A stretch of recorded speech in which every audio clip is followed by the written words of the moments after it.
Sekali lagi shalom. Puji Tuhan, kita sudah kembali hadir di minggu yang kedua dalam Februari kali ini. Masih ada semangat dalam Tuhan?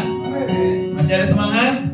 Amin. Boleh sekali sebentar sapa kanan kirinya, katakan semangat, katakan hal-hal yang baik untuk tahun ini, untuk bulan ini ya. Karena sama-sama kita jemaat saling membangun, saling mendukung satu sama lain.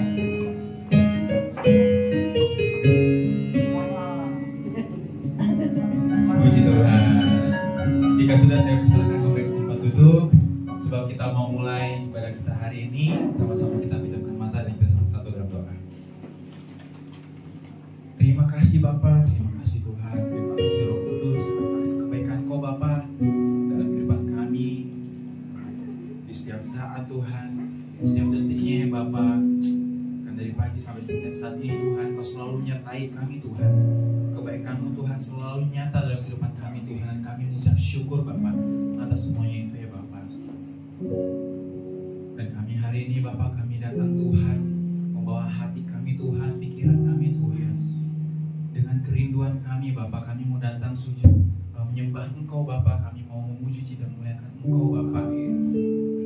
Dan biarlah Tuhan hari ini Bapa, kami bisa kembali Bapa merasakan hati kami dipuaskan Bapa, roh kami disegarkan kembali Bapa di dalam Engkau Tuhan, di dalam hadirat-Mu Bapa. Kami bisa merasakan kembali cinta mula-mula dari Engkau Bapa.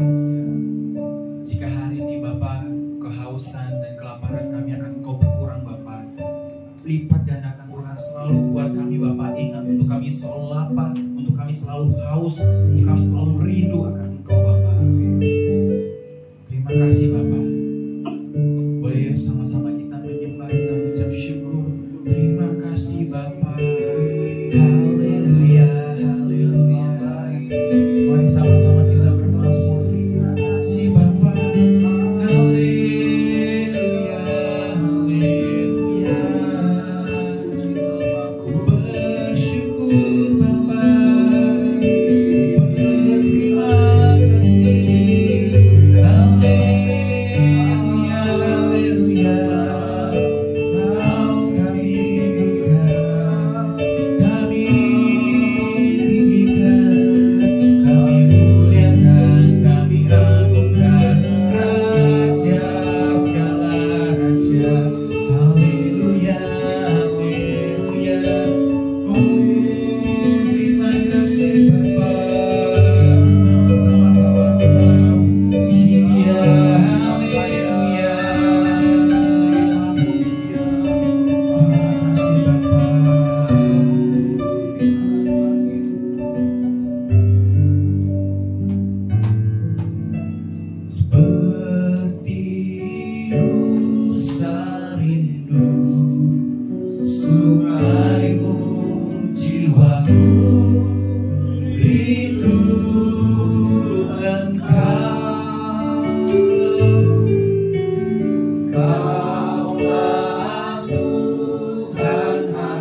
Aku percaya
Kita mau sama-sama katakan bahwa Yesus adalah kasih jiwa kita. Amin. Bersama-sama katakan.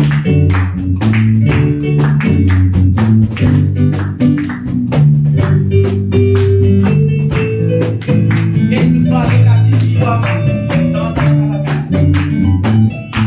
Yesus kasih jiwaku, sungguh ku percaya padamu.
Sekali lagi kanan kirinya katakan, Yesus kekasih jiwamu. Yesus kekasih.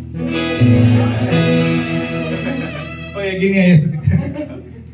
Jangan disalahkan arti ya nanti. Oke, silakan kembali tempat duduk.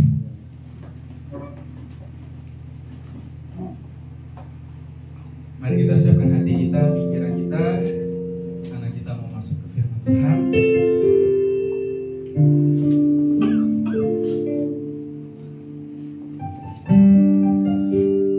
Terima kasih Bapa.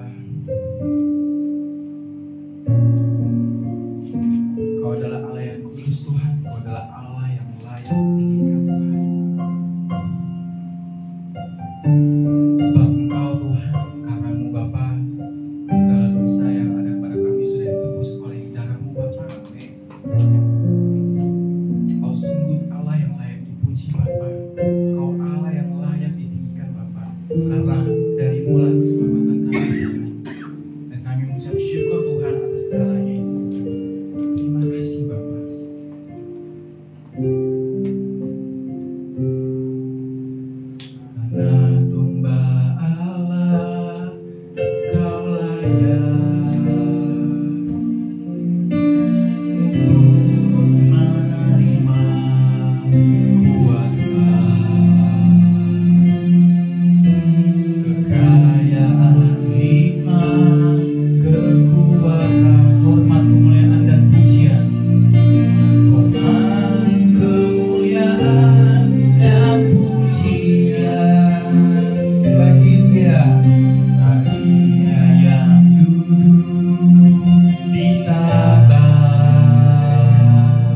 Terimalah penyembahan kami Tuhan.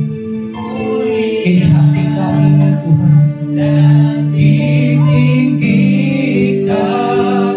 diagungkan, dan dipuja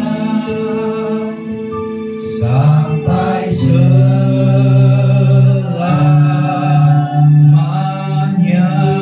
Beri kemuliaan bagi Tuhan kita. Haleluya, haleluya, haleluya. Terima kasih Tuhan. Benar Engkau Tuhan yang layak kami puji, layak kami sembah, layak kami tinggikan. Sebab tidak ada nama lain yang ditinggikan selain di dalam nama Tuhan yang berkuasa, Tuhan yang sudah menyelamatkan umat, Tuhan yang telah membebaskan kami dari setiap belenggu, dari setiap dosa, dan Tuhan yang memerdekakan hidup kami sehingga hidup kami penuh dengan sukacita, penuh dengan harapan, penuh dengan kebahagiaan, dan penuh dengan janji-janji Tuhan yang luar biasa. Terima kasih Bapa. Pagi hari ini kembali kami datang kepadamu. Kami rindu akan firman Tuhan. Berikan kami telinga seorang murid untuk mendengarkan firman. Buka telinga kami, buka mata kami Tuhan, untuk melihat kebenaran, mendengar suaramu, sehingga kebenaran yang kami dengar itu sungguh-sungguh termeterai dalam hati dan pikiran kami, mengubah hidup kami, menjadikan hidup kami seperti yang Tuhan inginkan. Terima kasih Bapak, kami buka hati untuk firman Tuhan pagi hari ini dalam nama Tuhan Yesus Kristus. Semua kita yang siap mendengarkan firman bersama-sama katakan amin. Amin. Puji Tuhan. Silakan duduk. Puji Tuhan. Shalom. Apa kabar? Luar biasa. Luar biasa, betul. Biasa. Amin. Karena Tuhan kita luar biasa, maka hidup kita juga tentunya luar biasa di dalam Tuhan. Ya, bukan kitanya yang hebat, bukan kitanya yang mampu, tapi karena Tuhan pencipta alam semesta menyertai kita, maka kita menjadi orang-orang yang hebat. Amin. Orang-orang yang luar biasa.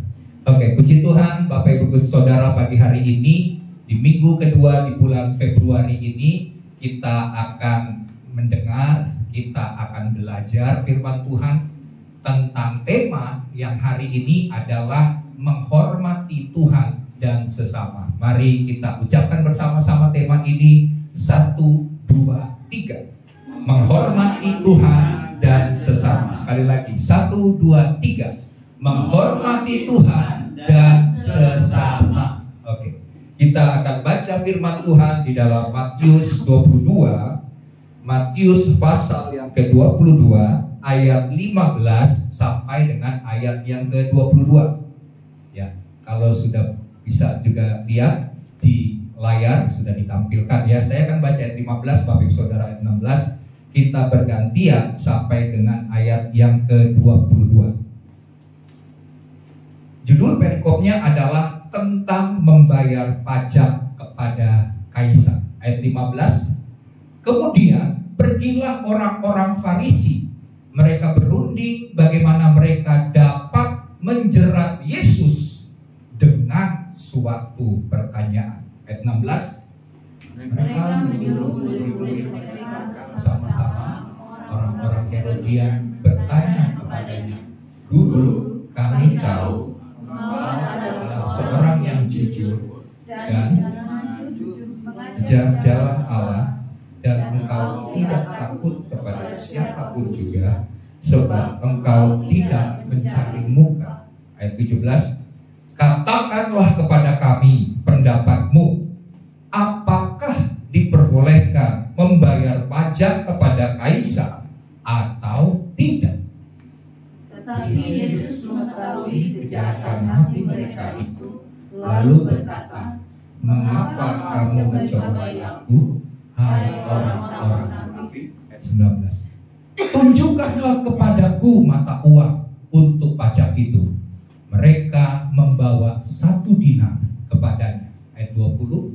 Maka ia bertanya kepada mereka, "Gambar dan tulisan siapakah ini?" Ayat 21. Jawab mereka, "Gambar dan tulisan kaisar." Lalu kata Yesus kepada mereka, berikanlah kepada Kaisar apa yang wajib kamu berikan kepada Kaisar, dan kepada Allah apa yang wajib kamu berikan kepada Allah. Ayat 22. Yesus lalu pergi. Oke, kita lihat slide-nya. Ada sebuah ungkapan, Bapak Ibu Saudara, bahwa kekristenan itu bukan sekedar religi, tetapi melainkan menekankan tentang relasi. Apa itu artinya? Artinya, Bapak Ibu Saudara, Yesus datang ke dalam dunia tidak untuk membuat sebuah agama yang baru, karena agama itu mungkin sudah banyak gitu ya. Agama itu adalah cara manusia untuk mencari Tuhan, untuk mengenal Tuhan lewat agama. Tapi Yesus datang bukan untuk membawa sebuah agama baru, tapi Yesus datang untuk membuat manusia memiliki hubungan dengan Allah yang hidup. Ya, ada perbedaan antara agama dengan hubungan. Ya, kita akan lihat. Tapi di sini kita lihat bahwa Yesus tidak hanya mengajarkan aturan-aturan agama. Yesus tidak hanya mengajarkan tentang ritual, bagaimana melakukan ibadah yang benar, atau misalnya mengajarkan sebuah doktrin-doktrin yang harus ditaati untuk menjadi supaya hidup bisa mendapat berkat misalnya. Yesus tidak hanya mengajarkan hal itu, tapi yang paling penting dalam kekristenan yang Yesus mau ajarkan kepada setiap pengikut-pengikutnya adalah sebuah hubungan dengan Allah. Karena kenapa? Karena selama ini dosa telah memisahkan Allah dari Tuhan. Kalau hubungan itu sudah terputus oleh karena dosa, manusia dengan cara melakukan ibadah-ibadah, ritual-ritual agamanya tidak akan pernah sampai kepada Allah pencipta semesta. Oleh sebab itu Yesus memulihkan hubungan itu. Ya, dan dia mau setelah dia memutuskan hubungan itu dengan menebus kita dari dosa, maka kita punya hubungan yang dekat, hubungan pribadi dengan Tuhan. Karena pada dasarnya Tuhan itu menciptakan manusia sejak dari awalnya supaya manusia itu punya hubungan dengan Tuhan sejak dari awal, tapi karena dosa terpisah. Tapi Yesus datang untuk memulihkan lagi hubungan. Jadi kekristenan, Bapak Saudara, ini bicara soal hubungan. Dengan begitu, kita berpikir begini. Waktu kita bersekutu dengan Tuhan, seharusnya sampai kepada hubungan, bukan hanya sampai kepada menjalankan kewajiban-kewajiban agama, atau hanya menjadi agamawi, hanya menjadi religius saja, setiap minggu beribadah cukup toh. Doa, misalnya saya doa 3 kali sehari cukup. Bukan ritualnya, bukan kegiatan-kegiatan agamawinya, bukan, tapi hubungan. Contohnya gini, misalnya berdoa. Doa itu misalnya ada yang mengatakan itu kewajiban, keharusan, karena doa adalah nafas hidup orang Kristen, betul kan?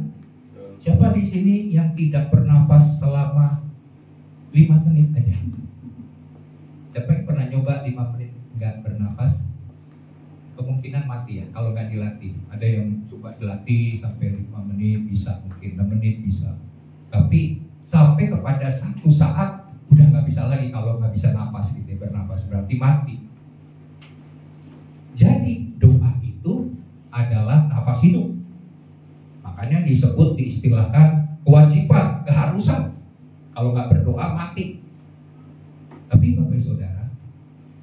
mengajarkan doa itu memang sangat-sangat penting. Karena kenapa? Dalam doa, Yesus mengajarkan tentang cara untuk berhubungan dengan Tuhan. Makanya suatu kali murid-muridnya bertanya kepada Yesus, "Guru, bagaimana supaya kami bisa berdoa? Berdoanya caranya bagaimana?" Yesus berkata begini, "Kalau kamu berdoa, doalah seperti demikian. Bapa kami yang ada di sorga." Apa makna dari Yesus mengajarkan doa kepada muridnya dengan kata-kata awal adalah Bapa kami? Berarti di sini bicara soal hubungan. Hubungan seperti anak kepada Bapa. Kalau berdoa itu bicaranya seperti anak kepada Bapa.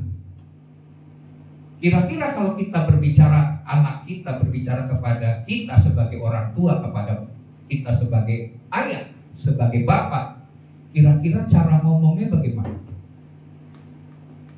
Apakah caranya harus sangat diplomatis, harus menghadap kepada bapak ini dengan sekiranya bapak berkenan untuk saya menyampaikan satu hal yang sangat-sangat penting.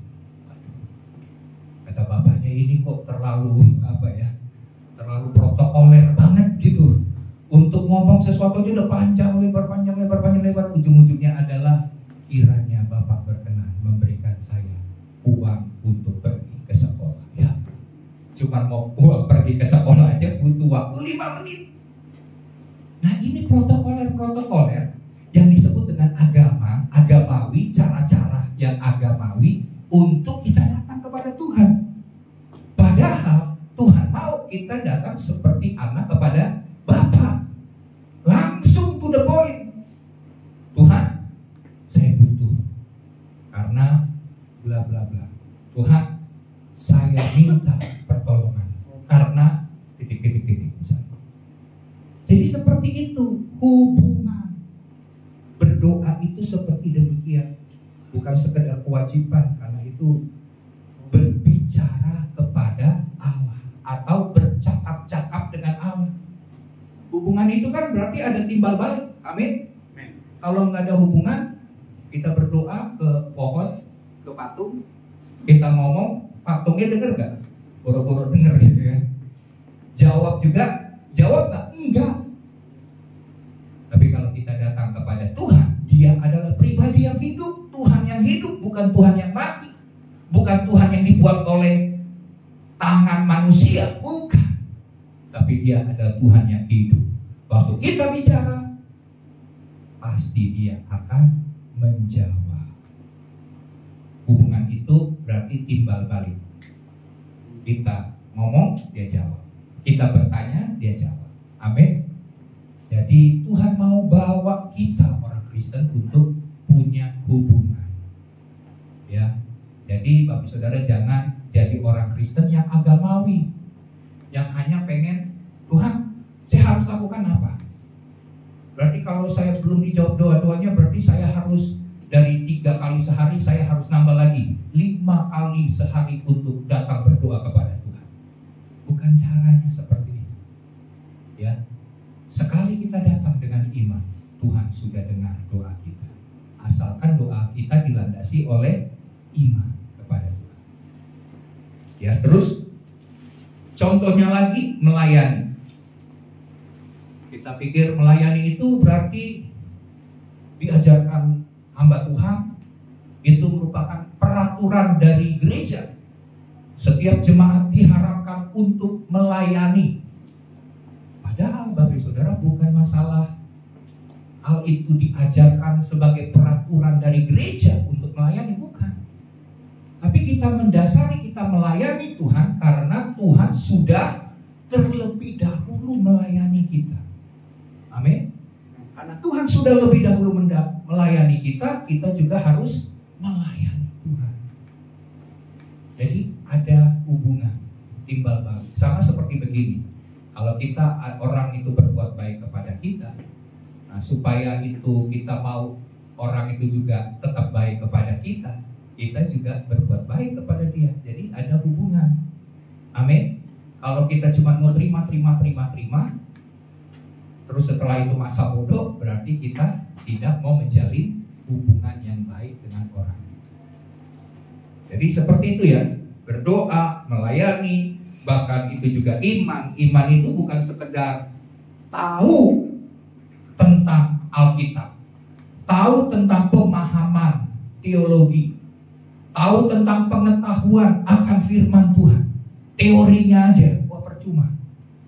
Jangan berpikir kalau kita sudah punya misalnya nih pengetahuan tentang iman yang memindahkan gunung, misalnya gitu ya. Kita punya tuh, kita udah catat ayat-ayatnya, kita udah punya teori bagaimana caranya untuk memiliki iman yang memindahkan gunung. Tapi Bapak Saudara, berbeda antara iman yang hanya sampai di pengetahuan, tapi kita tidak pernah praktek, itu berbeda. Amin. Nah, Tuhan mau iman itu praktek, bukan sekedar tahu. Kita tahu soal kesembuhan ilahi, kita menumpangkan tangan atas orang sakit sembuh karena itu firman Tuhan.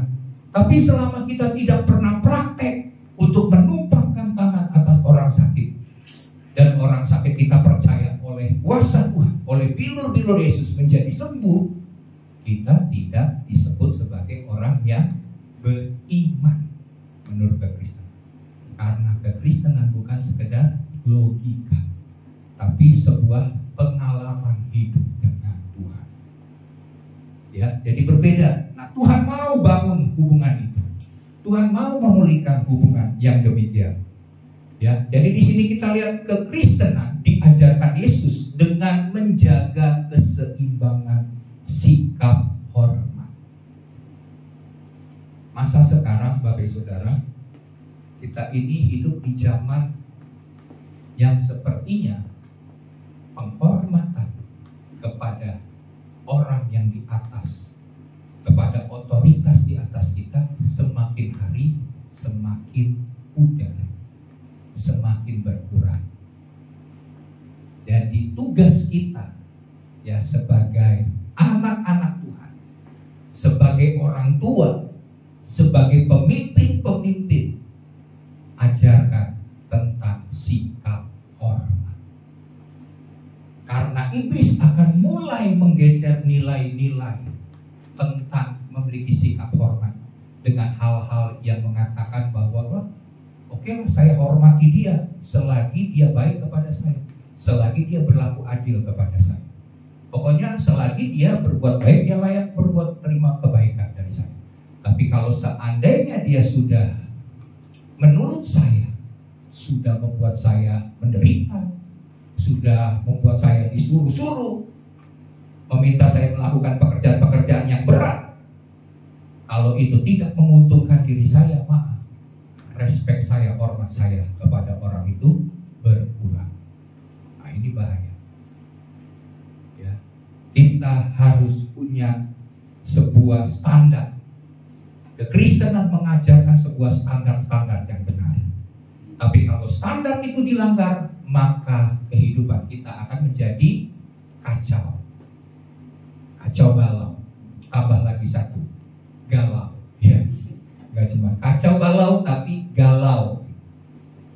Nah, di sini kita harus menyadari bahwa sikap hormat itu adalah untuk menjaga keselarasan, keseimbangan yang sudah Tuhan mau bangun, dan itu dimulai dari prinsip-prinsip yang Tuhan mau ajarkan kepada kita hari ini melalui firman Tuhan.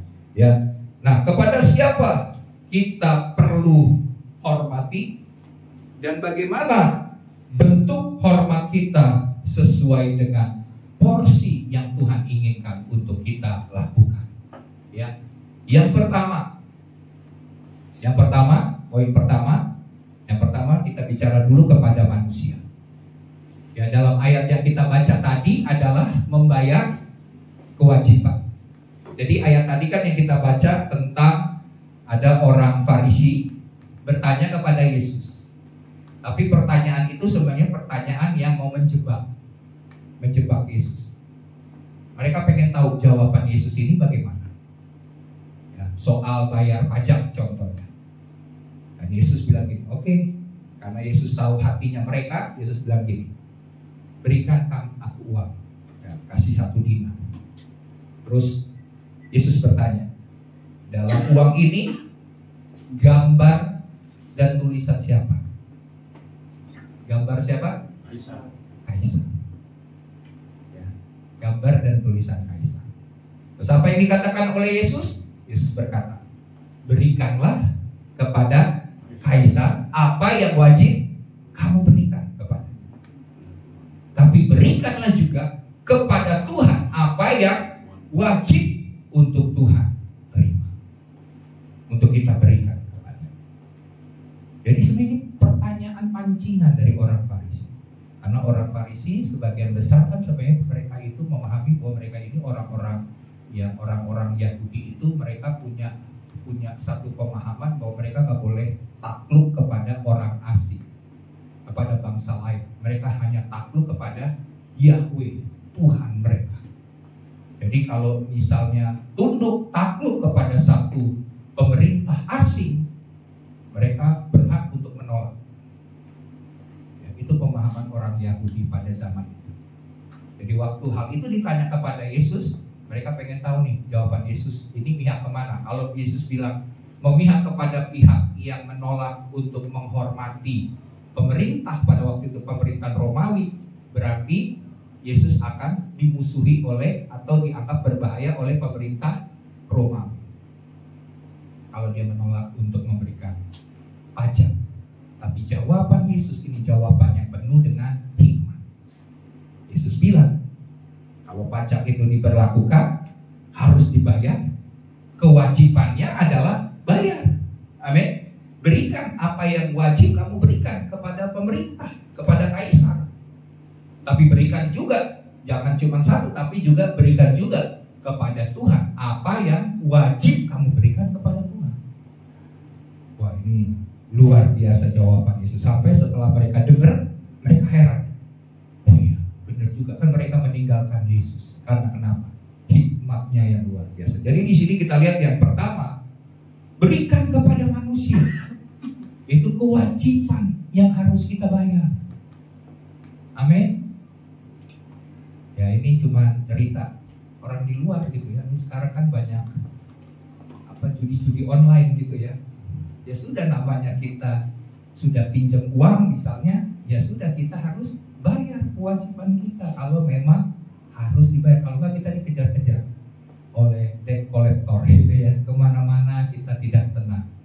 Ya kita harus karena itu resiko yang kita sudah ambil, berarti kita harus bayar kepada, karena kita melakukan pinjaman ya, dalam bentuk online, pinjol maksud saya, bukan judi online ya, pinjol. Nah seperti itu. Jadi di sini tidak ada manusia yang dapat hidup sendiri. Semuanya saling membutuhkan satu dengan yang lain. Betul? Kita ini kan makhluk sosial. Kita harus berhubungan. Manusia itu diciptakan sebagai makhluk sosial, harus punya hubungan. Kalau seandainya Tuhan ciptakan kita bukan sebagai makhluk sosial, kemungkinan kita jadi orang yang suka pergi ke gunung-gunung sendirian, ke pantai sendirian, melakukan segala sesuatu sendirian. Tapi enggak, Tuhan menciptakan kita untuk saling membutuhkan. Ya. Dan kalau kita sebagai masyarakat, kita ini harus hidup bersosialisasi. Dan dalam bermasyarakat, hidup dengan hidup sosial kita, berarti kita juga harus mengikuti sistem sosial yang diatur oleh pemerintah. Amin.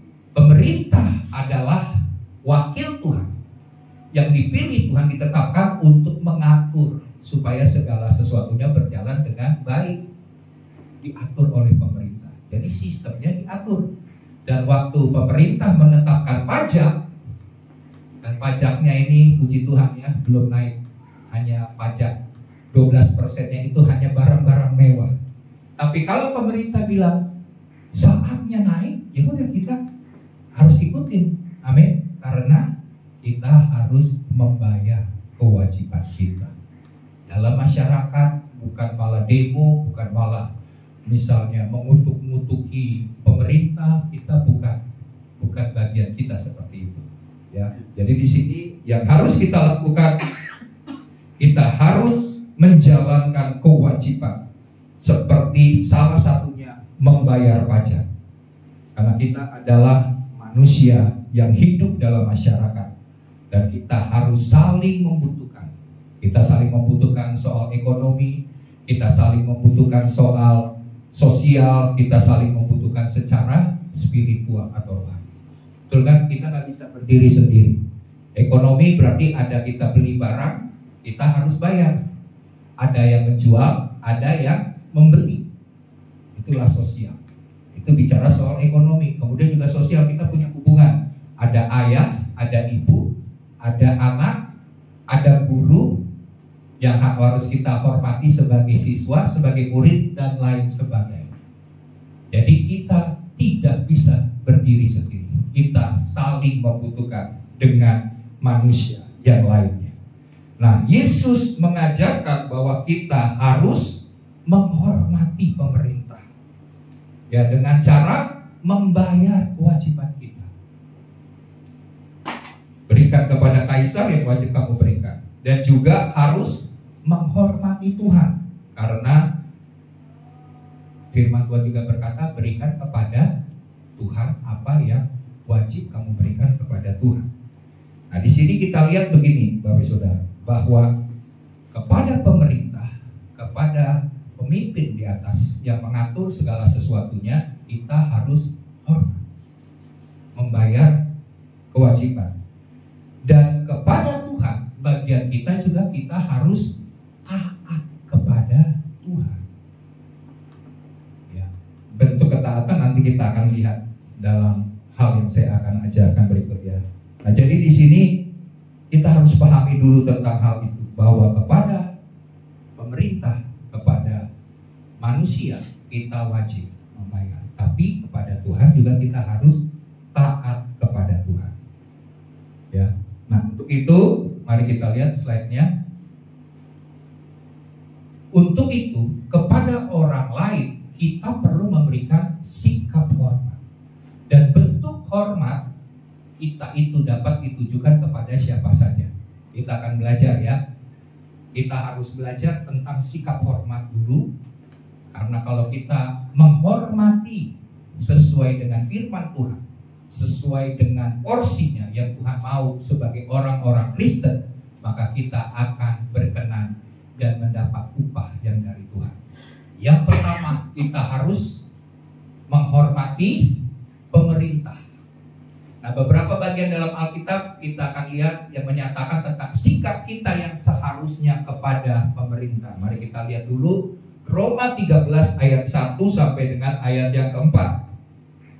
Kita lihat dulu Roma 13 ayat 1 sampai 4. Firman Tuhan berkata begini. Tiap-tiap orang harus takluk kepada pemerintah yang di atasnya. Sebab tidak ada pemerintah yang tidak berasal dari Allah. Dan pemerintah-pemerintah yang ada sekarang ini di dunia ini ditetapkan oleh Allah. Jadi prinsip yang pertama kenapa kita harus menghormati pemerintah, karena pemerintah itu dipilih, amin, ditetapkan, bahkan diizinkan oleh Allah. Kenapa saya pakai kata diizinkan? Ditetapkan berarti dipilih dan diizinkan juga ya, arti ditetapkan. Karena kenapa?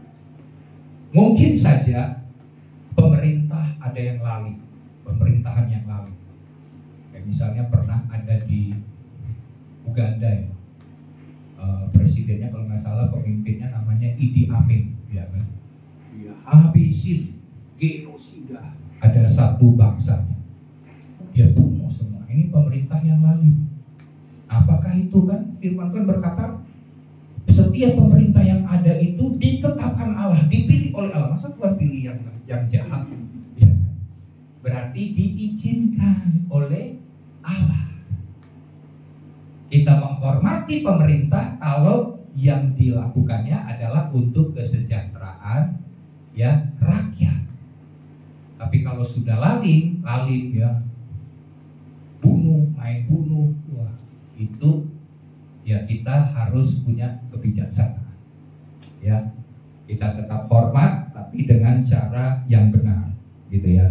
Bukan hanya tunduk secara buta, tapi sungguh-sungguh memahami sebuah kebenaran. Jadi di sini yang pertama, pemerintah ada karena diizinkan dan ditetapkan oleh Tuhan. Kemudian di dalam ayat 2 berkata begini, sebab itu barang siapa melawan pemerintah, ia melawan ketetapan Allah. Dan siapa yang melakukannya akan mendatangkan hukuman atas dirinya. Sebab jika seorang berbuat baik, ia tidak usah takut kepada pemerintah, hanya jika ia berbuat jahat. Maukah kamu hidup tanpa takut terhadap pemerintah? Bagaimana caranya supaya tidak takut kepada pemerintah? Berbuatlah apa yang baik dan kamu akan beroleh pujian daripadanya. Jadi jelas di sini pemerintah itu ditetapkan oleh Allah, kemudian pemerintah itu ada untuk menegakkan hukum, untuk menyatakan kebenaran, yang jahat akan dihukum. Ya. Jadi orang Kristen harus taat kepada pemerintah. Jadi kata kuncinya adalah taat kepada pemerintah. Selama aturan yang dibuat itu tidak bertentangan dengan kehendak Tuhan. Amin. Contohnya gini. Misalnya nih, saya pendeta. Pemahaman firman Tuhan mengatakan bahwa saya nggak boleh memberkati sesama jenis, ya kan, yang kalau mau menikah. Itu kan firman Tuhan. Itu adalah kehendak Tuhan. Nah, kalau pemerintah saya misalnya mengatakan sebagai pemimpin agama harus memberkati pernikahan sesama jenis, misalnya seperti itu, sudah menjadi sebuah ketetapan, peraturan, kalau sampai tidak melakukannya maka penjara akan menjadi bagian dari pemimpin agama.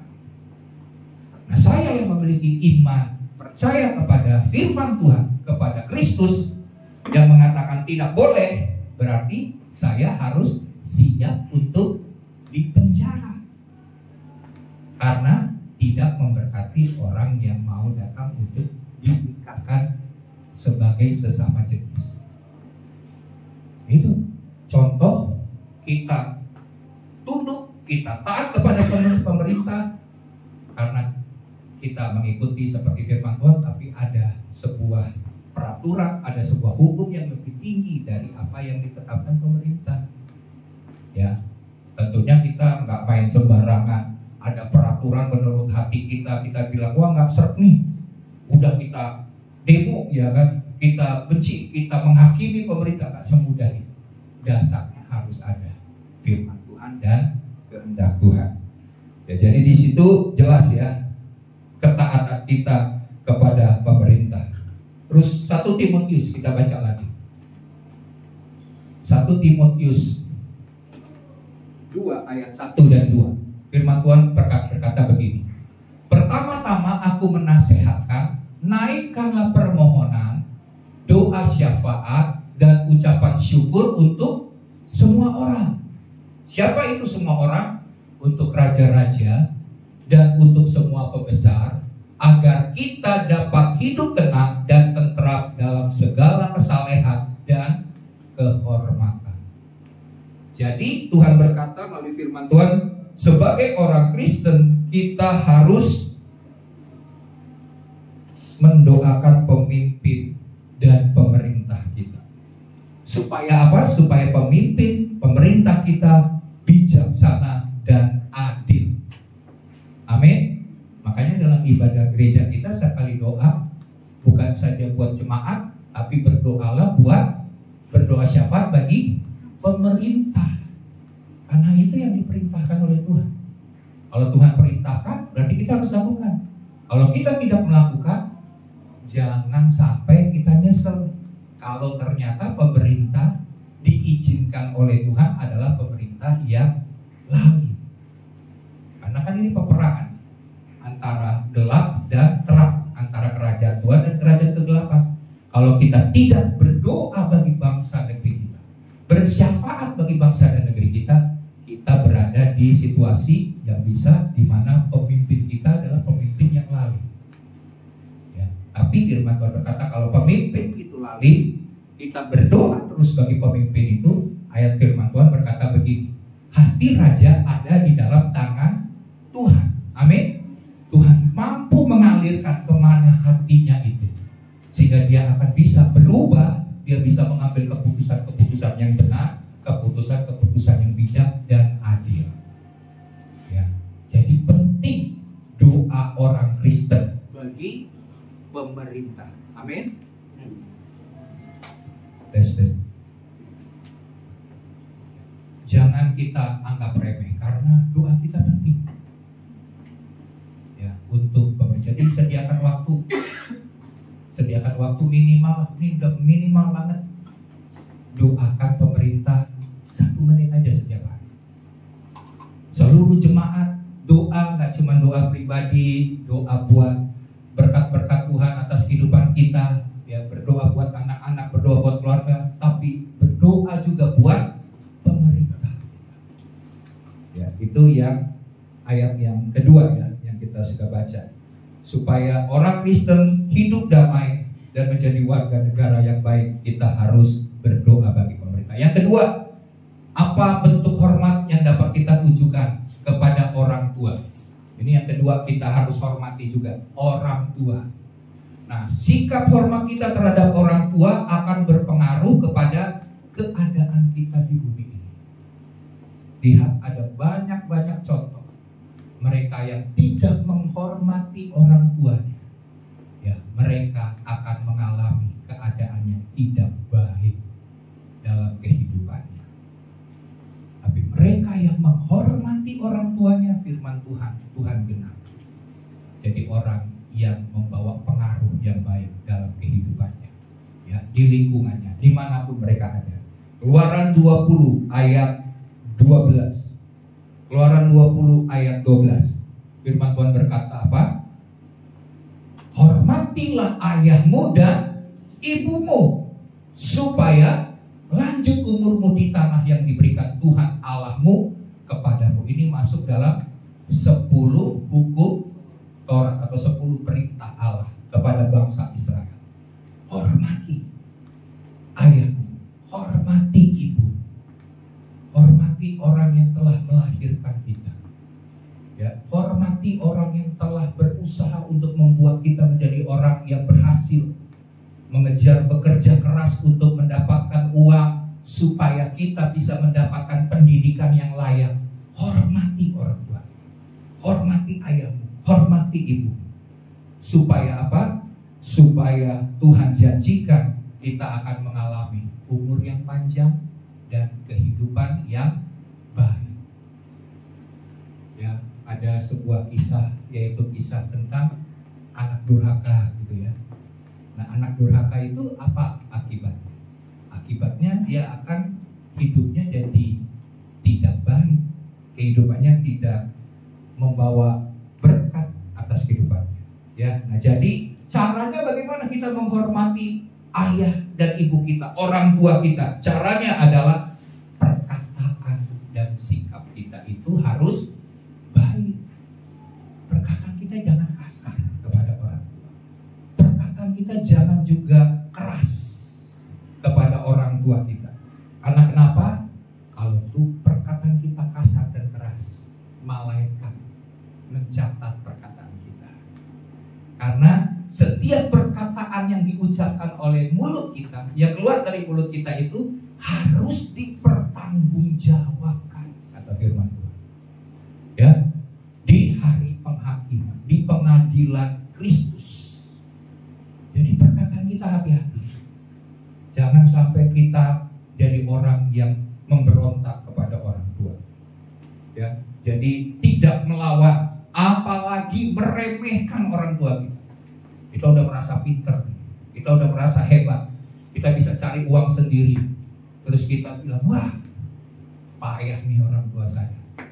Atau kita meremehkan, bilang, wah, orang tua kuno, wah, orang tua terlalu kuno, ini masanya pergaulan ini nggak seperti zamannya papa mama misalnya. Pergaulan sekarang berbeda dengan pergaulan yang dahulu. Padahal orang tua mengingatkan supaya melalui pengalaman-pengalaman hidupnya yang sudah dia alami lebih banyak daripada kita melawan. Dan akibatnya kalau kita melawan adalah kita menerima resikonya. Nah, jangan sampai kita sudah terima resiko, kita sudah mengalami penderitaan, baru menyesal. Menyesal itu adalah ya percuma. Nasi sudah jadi bubur, kita menyesal kemudian percuma. Lebih baik kita hormati orang. Kita tahu wah ini ajarannya benar, ajarannya baik, sekalipun kuno. Contohnya nih, ada orang tua kan punya peraturan. Apa mama minta sebelum jam 10 malam harus sudah ada di rumah. Karena peraturan papa mama itu kita bilang, kan ada kan sebenarnya lagunya ya. Kalau kita lagi ngobrol-ngobrol di tempat yang gelap, nenek bilang itu berbahaya. Ada lagunya kan begitu, itu berbahaya. Nah kita jangan, kalau memang udah bilang berbahaya jangan ke tempat-tempat gelap berdua-duaan, nggak boleh. Nah kalau misalnya tadi jam 10 malam udah harus di rumah, wah kata anaknya bilang ini, wah ya sudahlah, kalau jam 10 malam harus pulang, ya lewat dari jam 10 malam, kan nggak boleh pulang malam-malam, pulang pagi aja sekalian. Wah lebih parah lagi. Kenapa orang tua mengingatkan hal itu? Karena sudah banyak contoh. Sebenarnya orang tua kalau mau ngomong vulgar sih bisa ngomong aja. Kenapa papa mama larang? Karena kamu yang perempuan di sana. Lewat dari jam 10, apa yang kamu perbuat di sana? Nanti pulang-pulang, maaf di bahasanya lebih kasar, bunting nanti kamu. Nah, itu kan repot. Nggak punya masa depan. Jadi kalau orang tua bikin sebuah peraturan itu baik, lakukan. Hormati mereka. Orang tua punya peraturan kalau main game ada batasan waktu. Ya dari kecil kan diajarkan kan ya. Lebih dari jam begini nggak boleh. Waktunya tidur, waktunya belajar. Hormati mereka. Ya. Maka kita akan menjadi orang yang berumur panjang janji Tuhan dan kehidupan kita akan menjadi lebih baik. Efesus 6 ayat 1-3. Efesus 6 ayat 1-3. Hai anak-anak, taatilah orang tuamu di dalam Tuhan, karena haruslah demikian. Enggak ada kata lain, tapi katanya haruslah demikian. Hormatilah ayahmu dan ibumu. Ini adalah suatu perintah yang penting. Wah, tadi dikatakan haruslah demikian. Dilanjutin lagi, lebih keras lagi, karena ini merupakan perintah yang penting. Seperti yang nyata dari janji ini, supaya kamu berbahagia dan panjang umurmu di bumi. Jadi sebenarnya salah satu, kalau kita mau lihat nih standarnya salah satu standar, tapi kita nggak boleh menggeneralisasi orang yang pendek umur gitu ya, yang masih muda tahu-tahu udah meninggal. Tapi salah satu yang Tuhan katakan, kalau kamu tunduk taat kepada orang tuamu, kamu akan berbahagia dan panjang umur. Itu adalah janji Tuhan. Ya, caranya bagaimana? Caranya turut nasihat-nasihat dari orang tua. Terus menunjukkan perhatian kepada mereka. Tandanya tunduk, tandanya nurut, ya. Jangan lagi diajarin, kasih tahu sama orang tua, kita ngadep samping, ngadep belakang. Terus orang tua lagi ngomong, kita berada terus aja, Pak, Ma, ngomong aja terus. Kita nggak depan orang lagi ngomong kan, mestinya kan berhadapan muka, bukan ngelengos. Nah itu bentuk perhatian kita. Kita dengar nasihat, kalau guru aja kita dengarkan nasihat. Masa orang tua yang baik? Karena orang tua itu nggak ada yang nggak baik, betul kan? Semuanya pengen supaya anak-anaknya menjadi orang yang berhasil, berbahagia dan sukses bagi masa depan. Jadi tunduklah kepada orang tua dengan memberikan perhatian.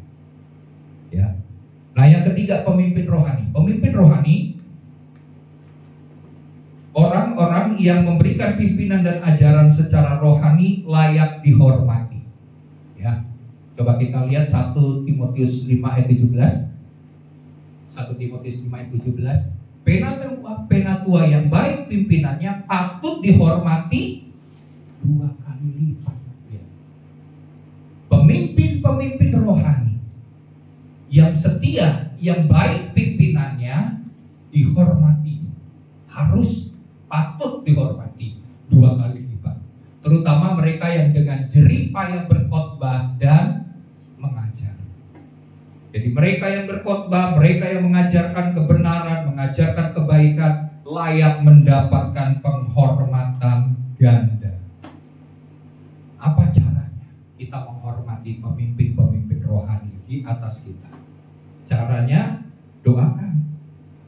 Amin. Sekali-sekali beri waktu. Beliau nggak sibuk dengan pelayanan dari pagi sampai malam pelayanan. Beri waktu. Terus kemudian yang harus kita lakukan misalnya memberikan dukungan moral. Ya Pak, maju terus Pak. Misalnya. Jangan dipikir hamba-hamba Tuhan nggak bisa lemah, betul kan? Sebenarnya udah banyak yang nyerah gitu ya. Tapi karena ini adalah panggilan, ini adalah tugas negara katanya. Tugas negara daripada Tuhan, mereka nggak boleh menyerah. Coba bayangin kalau pemimpin rohani di atas kita itu lemes, ya. Bapak, Ibu, Saudara, Bapak banyak aja udah lemes. Saya sedang mengalami pergumulan yang berat. Tolong doakan saya, Bapak, Ibu, Pak. Kita kadang-kadang kan sedih gitu ya. Udah sedih, waduh, Bapak pendeta aja udah lemes begitu, apalagi saya gitu kan. Saya jemaat bisa lebih lemes lagi gitu. Tapi pendeta kan harus semangat, ya kan? Ya harusnya kekuatan itu dari Tuhan begitu kan. Tapi kita sebagai jemaat juga harus support, beri dukungan doa. Paulus saja udah hamba Tuhan yang luar biasa dipakai Tuhan, dia berkata apa? Doakan saya. Amin. Doakan pemimpin-pemimpin rohani supaya jangan jatuh ke dalam pencobaan, ya kan? Karena banyak hamba Tuhan juga waktu kita mau supaya dia benar, wah kita senang. Tapi Pak, ada hamba Tuhan yang jatuh, kita wah nggak terima nih. Kenapa nih pendeta udah begini, udah ngajarin kebenaran dari pakai Tuhan luar biasa bisa jatuh. Wah, kita malah menghakimi.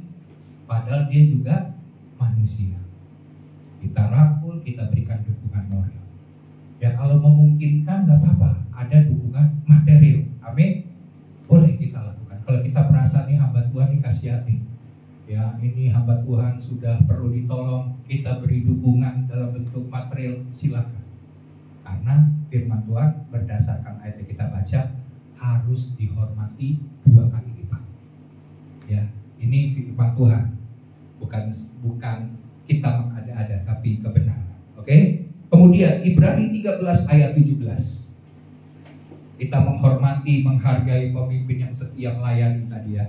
Yang kedua adalah Ibrani 13:17. Firman Tuhan berkata, taatilah pemimpinmu dan tunduklah kepada mereka, sebab mereka berjaga-jaga atas jiwa. Jadi mereka berjaga-jaga, makanya dikasih tahu.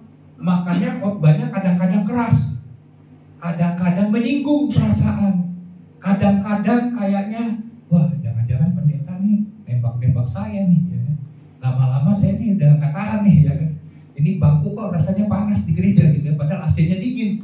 Kenapa bangkunya panas? Udah cepat keluar nih dari gereja. Nah itu bahaya, ya.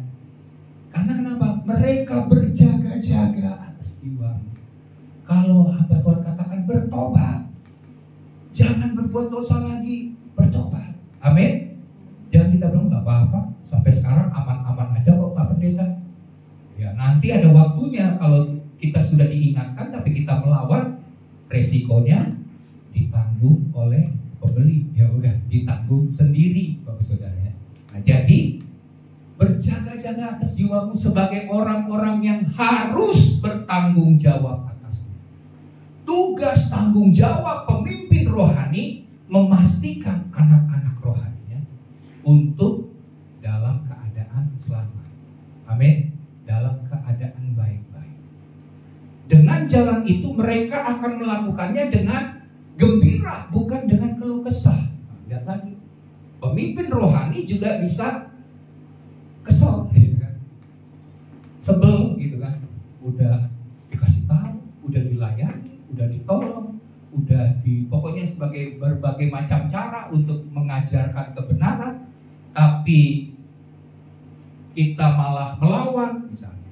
Maka mereka akan kadang-kadang ya udahlah, biarin aja lah, ambil keputusan sendiri. Nah, begitu ya. Bukan dengan keluh kesah, sebab hal itu tidak akan membawa keuntungan bagi. Jadi keras-kerasan. Wah, Bapak Pendeta firmannya keras nih. Saya lebih kencang lagi, ya lebih keras lagi. Makin melakukan hal yang dilarang, karena sesuatu hal yang dilarang itu, ya kan, kalau semakin dilarang, anak-anak zaman sekarang makin melakukan apa yang dilarang. Nah, contohnya kan orang Indonesia udah ditulis tidak boleh lewat, ada verboden, putar balik, gitu kan. Tapi kan banyak kali orang-orang ini terobos, ya deket sih situ. Kalau muter lagi belum macet, belum muterannya agak jauh, repot, kita terobos. Nah, itu berarti kita adalah orang yang seringkali membiasakan diri untuk melawan aturan-aturan yang dibuat. Nah, kita nggak boleh. Karena kalau kita melawan pemimpin tidak tunduk kepada mereka yang berjaga-jaga atas jiwamu, tidak membawa keuntungan apa-apa bagi kita. Jangan-jangan itu sebuah peringatan terakhir. Nah, ini bahaya.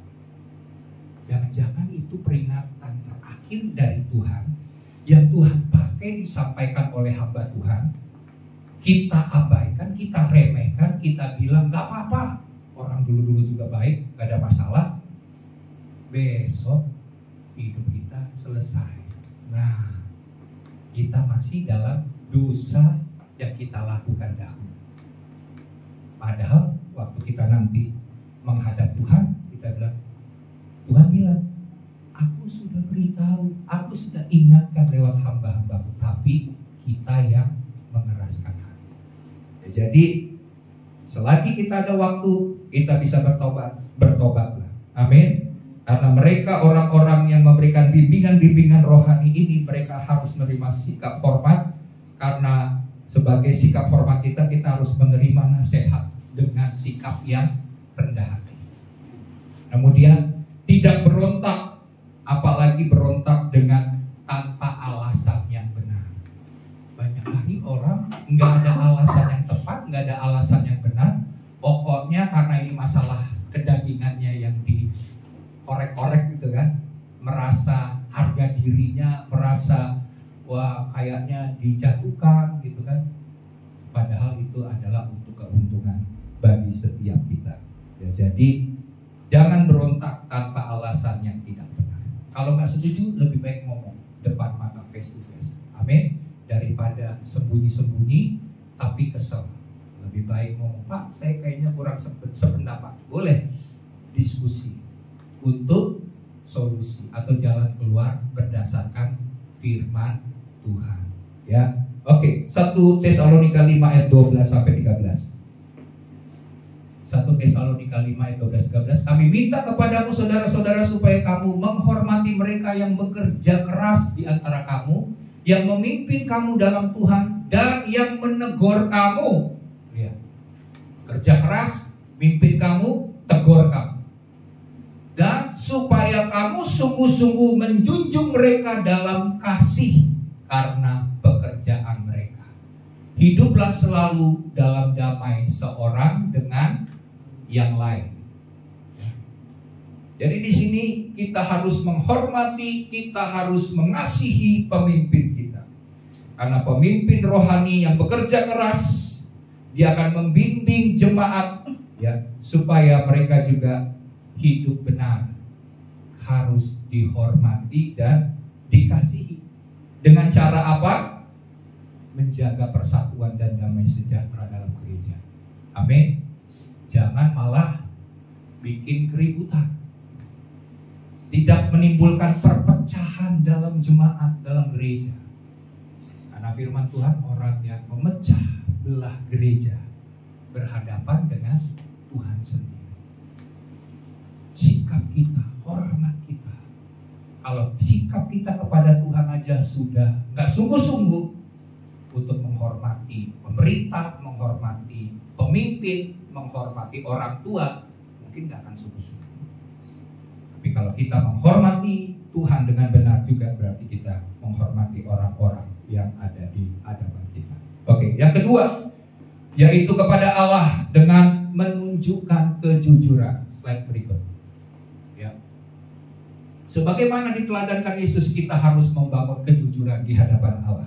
Kejujuran itu contohnya seperti orang Farisi ini kan gak jujur.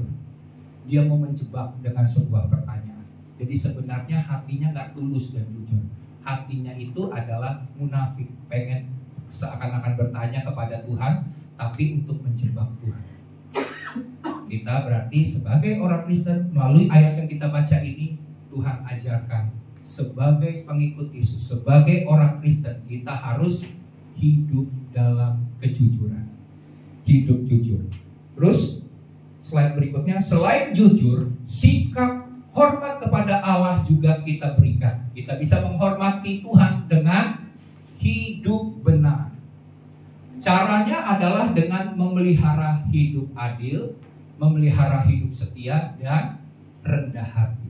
Coba kita lihat lagi Mika 6 ayat 8. Mika 6 ayat 8. Hai manusia, telah diberitahukan kepadamu apa yang baik, dan apakah yang dituntut Tuhan daripadamu selain berlaku adil.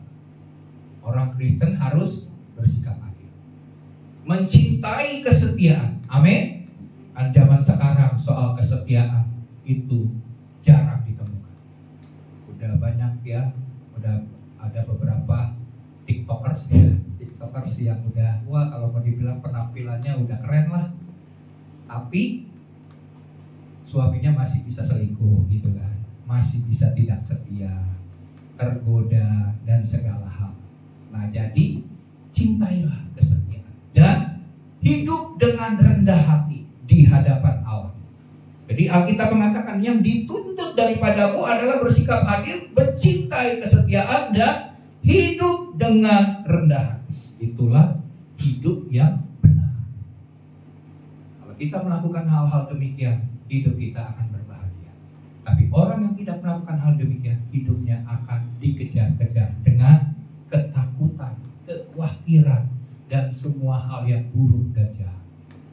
Ya kan? Siapa yang mau dibuahkan? Ya kan? Waduh, kalau istrinya udah ngamuk, ya kan? Habis tuh yang pelakor-pelakor misalnya seperti itu. Atau misalnya yang misalnya istrinya tergoda gitu kan.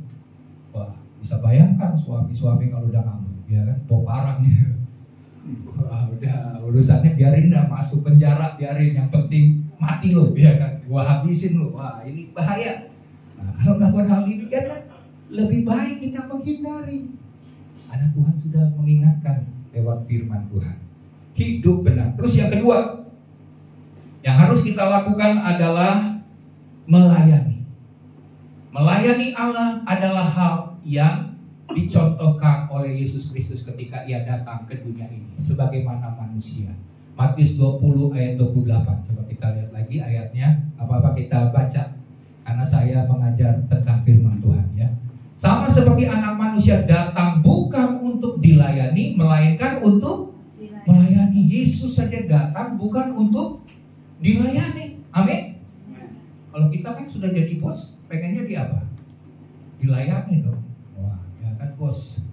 Lagi jalan, kalau ada apa-apa tolong, ini tangan saya kotor nih, tolong dicuciin dong. Mau megang apa, cuciin dulu nih. Ada tolong ambilin itu tas saya. Mau dilayani. Tapi Tuhan berkata dia datang bukan untuk dilayani, melainkan untuk melayani. Dan untuk memberikan nyawanya sendiri menjadi tebusan bagi banyak orang. Yesus sudah berikan contoh yang luar biasa. Dia tidak mementingkan dirinya sendiri. Demikian juga kita juga harus punya sikap melayani. Kalau Tuhan sudah melayani kita dengan baik, berarti bagian kita juga adalah melayani Tuhan, melayani pekerjaannya. kita harus punya beban sebagaimana Tuhan sudah melakukan untuk kita. Nah, contoh lain adalah pelayanan yang dilakukan oleh jemaat Tesalonika. 1 Tesalonika 1 ayat 9. Ayatnya boleh ditampilkan. Ya, sebab mereka sendiri bercerita tentang kami, bagaimana kamu sambut, dan bagaimana kamu berbalik dari berhala-hala kepada Allah untuk melayani Allah yang hidup dan yang benar. Lihat, jemaat Tesalonika setelah mereka tahu akan Allah yang hidup dan yang benar, apa yang mereka lakukan? Mereka berbalik dari berhala-berhala. Ya, berhala-berhala mereka. Tadinya melakukan penyembahan berhala, mereka tinggalkan cara-cara yang penyembahan yang tidak berkenan di hadapan Tuhan, supaya mereka melayani Tuhan yang hidup dan benar. Amin. Kita jangan sampai salah menyembah, kita salah melayani. Kita melayani Allah yang hidup, melayani Allah yang benar, maka kita juga akan mendapatkan upah yang di surga yang Tuhan sediakan. Oke, yang terakhir, persembahan. Persembahan. Slide-nya. Wujud lain dari sikap hormat kepada Allah adalah dengan memberikan persembahan diri atau persembahkan hidup kita. Coba Roma 12 ayat 1 dan 2. Firman Tuhan berkata, karena itu saudara-saudara, demi kemurahan Allah aku menasehatkan kamu supaya kamu mempersembahkan tubuhmu sebagai persembahan yang hidup, yang kudus dan yang berkenan kepada Allah. Itu adalah ibadahmu yang sejati. Ayat 2, janganlah kamu menjadi serupa dengan dunia ini, tetapi berubahlah oleh pembaharuan budimu, sehingga kamu dapat membedakan manakah kehendak Allah, apa yang baik, yang berkenan kepada Allah, dan yang sempurna. Jadi wujud lain daripada sikap kita adalah persembahan, memberikan persembahan. Yesus berkata kepada orang Farisi, berikan kepada Kaisar yang wajib, berikan kepada Tuhan yang wajib engkau berikan. Persembahkan hidupmu, ya, karena itu wajib. Kemudian ayat yang ke 2 Korintus 9 ayat 7. 2 Korintus 9 ayat 7. Hendaklah masing-masing memberikan menurut kerelaan hatinya, jangan dengan sedih hati atau karena paksaan. Sebab Allah mengasihi orang yang memberi dengan sukacita. Yang kedua, dalam persembahan juga berilah persembahan milik dengan sikap yang rela. Jangan terpaksa, dengan sukacita. Karena kita tahu apa yang kita tabur, kita akan menuai. Siapa menabur banyak, dia akan menuai banyak. Siapa menabur sedikit, dia pasti akan menuai sedikit. Nah, dalam hal konteksnya persembahan, hal yang sama. Nah, kadang-kadang kan nih jemaat kalau ngomong soal uang ini sensitif, ya kan? Sensitif nih kalau soal bicara soal uang. Tapi kita harus melakukan firman Tuhan. Kita tabur kebaikan, kita akan menuai kebaikan. Kita tabur kasih, kita akan tuai kasih. Kita menabur harta milik kita, uang kita, kita akan menuai harta dan uang juga. Amin. Nah, jadi ada sebuah perintah, nanti kapan saya akan khotbahkan sebuah kebenaran. Ya. Bangsa Israel sejak dari zaman dahulu, mengapa mereka diberkati Tuhan? Salah satu bentuk persembahan yang mereka lakukan adalah memberikan perpuluhan. Setelah itu mereka punya persembahan khusus, mereka punya persembahan-persembahan yang berbentuk sukarela atau ucapan syukur, dan mereka juga harus memberikan ada sebuah persembahan khusus juga untuk ayah dan ibu mereka. Jadi semuanya diatur dengan baik. Karena Yesus juga berkata demikian kepada orang Farisi, karena dia tahu orang Farisi ini memberikan perpuluhan, makanya dia bilang berikanlah kepada Kaisar yang wajib dan kepada Allah yang wajib, sebagai bentuk ketaatan kepada Allah. Ya. Saya percaya kalau kita melakukan kebenaran-kebenaran ini, hidup kita akan mengalami terobosan. Amin. Mulailah dengan sikap menghormati manusia kepada Tuhan dengan porsi yang benar dan seimbang. Ajarkan kepada anak-anak kita dan jadilah pemimpin-pemimpin yang hidup dalam kebenaran. Mari kita bangkit berdiri.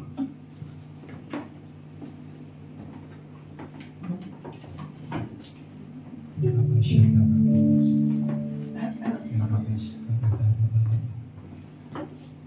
kasih Tuhan. Mari kita mau menghadap Tuhan. Kita tahu Dia hadir dalam rumahnya. Dia mau menolong setiap kita. Dia tahu beban hidup kita. Dia mau memberikan jalan keluar yang terbaik atas hidup kita. Dia adalah Bapa yang baik. Tuhan mau untuk kita kembali memiliki persekutuan yang hidup dengan Dia. Karena kekristenan bukan bicara soal ritual agama. Bukan sekedar datang beribadah ke gereja hanya dengan istilah detor muka, bukan. Tapi kita datang ke gereja karena kita mau memiliki hubungan yang semakin intim. Kita bisa bercakap-cakap dengan Tuhan. Kita bisa bercerita kepada Tuhan. Dan Tuhan peduli, Tuhan mengasihi, dan Tuhan menjawab setiap pergumulan kita. Jika hari-hari ini persekutuanmu dengan Tuhan sudah menjadi persekutuan yang baik, jika hubunganmu saat ini menjadi hubungan yang jauh daripada Tuhan, marilah kita menghormati Tuhan. Kita mau datang kepada Tuhan. Kita menyerahkan hidup kita kepada Tuhan sebagai persembahan. Dan alamilah sebuah hubungan yang semakin intim dengan Tuhan. Jangan biarkan ibadah ini berlalu dengan sia-sia. Jadikan ibadah ini sebagai momentum atas hidup untuk kembali punya hubungan yang intim dengan Tuhan. Karena sekali Dia berfirman, Dia akan menggenapi janji-janjinya atas hidup. Jangan kita mengeraskan hati, jangan membuat kita jauh daripada Tuhan. Tetapi datanglah dengan penuh kerinduan, karena Dia menantikan setiap kita. Haleluya.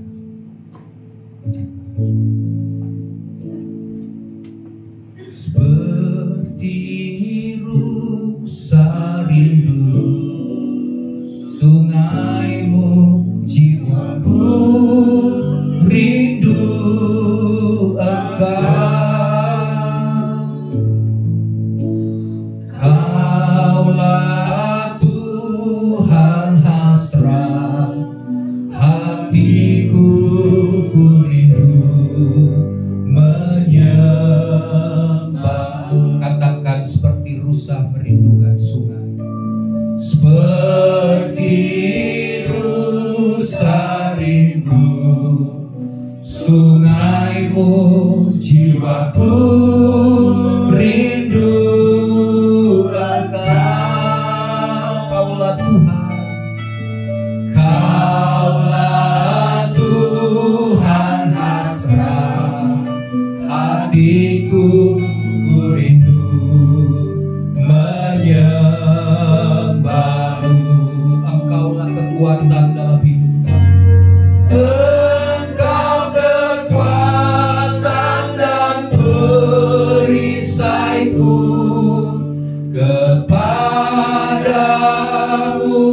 rohku berserah.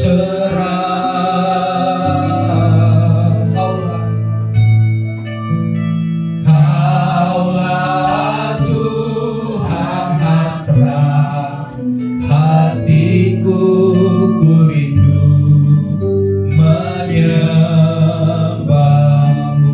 Katakan Yesus, Yesus,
panggil namanya Yesus, Yesus, Yesus,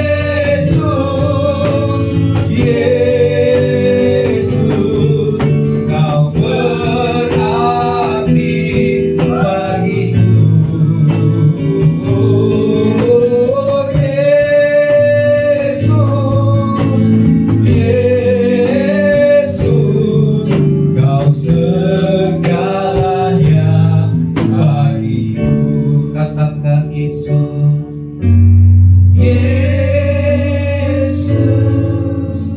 Yesus, Kau berarti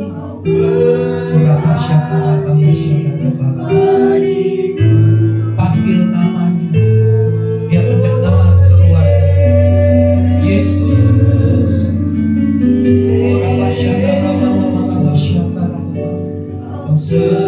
sekali lagi panggil namanya Yesus.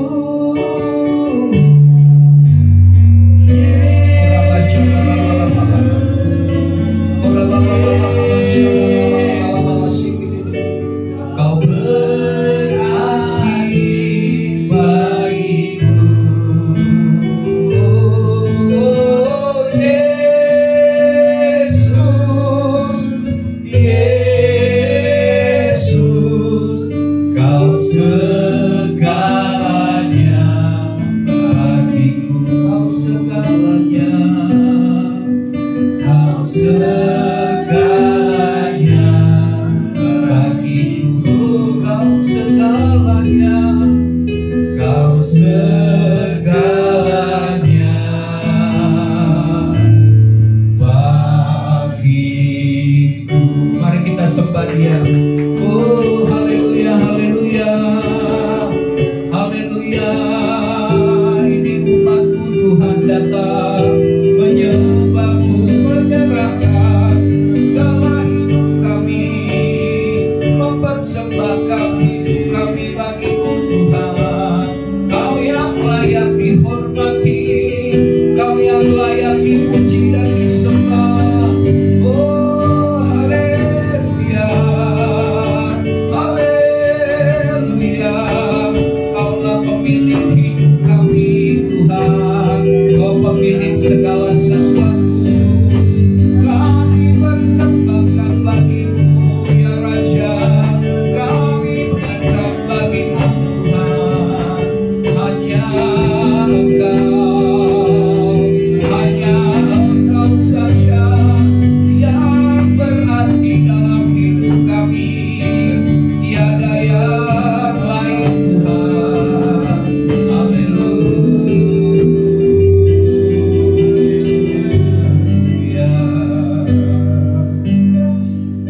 Tuhan, Engkau tahu hati kami, Engkau tahu pergumulan kami. Kami percaya Engkau Tuhan yang hidup, dan mulai hari ini kami punya hubungan yang dipulihkan dengan Tuhan. Pada saat kami berdoa, Tuhan pasti menjawab doa kami. Tuhan pasti berbicara kepada kami. Tuhan pasti menyatakan isi hati-Mu kepada kami. Kami percaya Tuhan, ini adalah waktu di mana Tuhan akan memulihkan hubungan kami dengan Engkau. Terima kasih Bapa, terjadilah atas kehidupan jemaat-Mu. Dalam nama Tuhan Yesus Kristus kami berdoa. Haleluya. Amin. Silakan.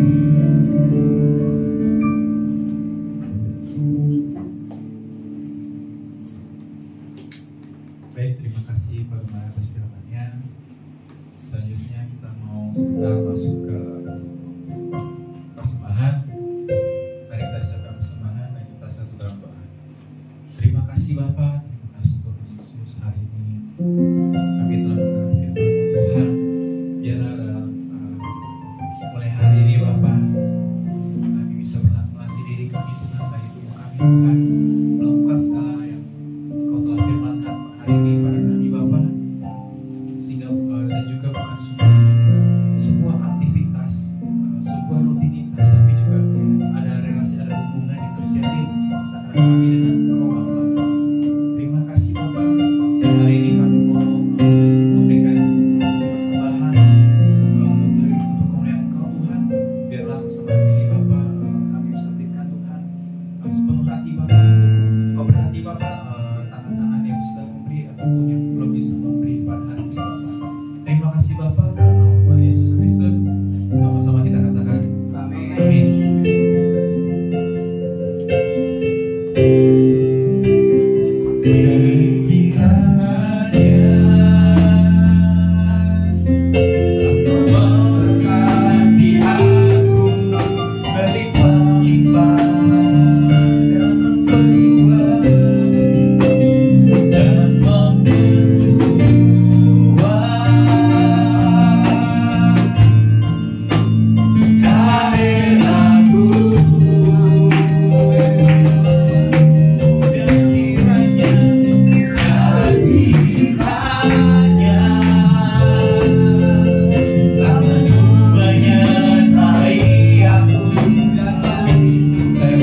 kita tidak menimpa.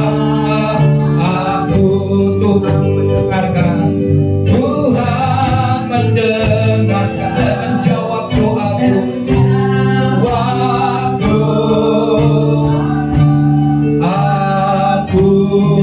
Mari beri kemuliaan bagi Tuhan. Terima kasih Bapa. Kami percaya mereka yang datang dalam keadaan lemah, Tuhan beri kekuatan. Mereka yang sakit, Tuhan sudah sembuhkan. Mereka yang berbeban berat, Tuhan telah berikan kelegaan, kelepasan.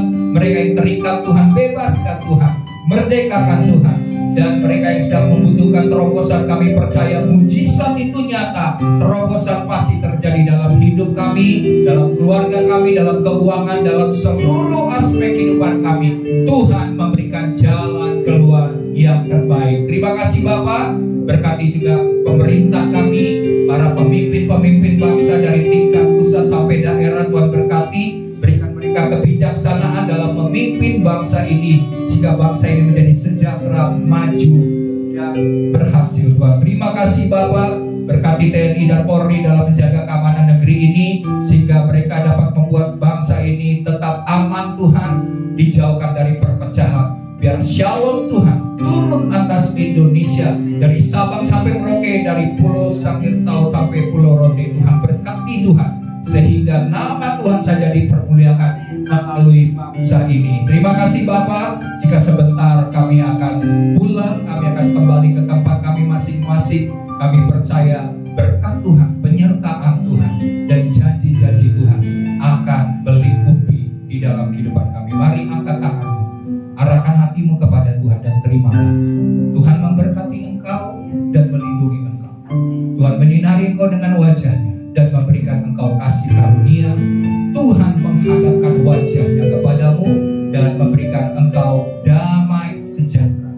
Turunlah berkat daripada Bapa Surgawi, kasih karunia, kasih setia daripada Tuhan Yesus Kristus, dan persekutuan dengan Roh Kudus menyertai engkau, sehingga perjalananmu akan senantiasa berhasil. Engkau akan senantiasa naik dan tidak turun, menjadi kepala dan bukan ekor. Tetap taat, tetap setia, menghasilkan buah-buah Roh Kudus, sampai Tuhan Yesus Kristus datang kedua kali menjemput setiap kita. Kita tidak mendapatkan bercacat celah, dan kita akan diangkat di awan yang permai untuk tinggal bersama dengan Tuhan selama-lamanya. Semua kita yang diberkati bersama-sama katakan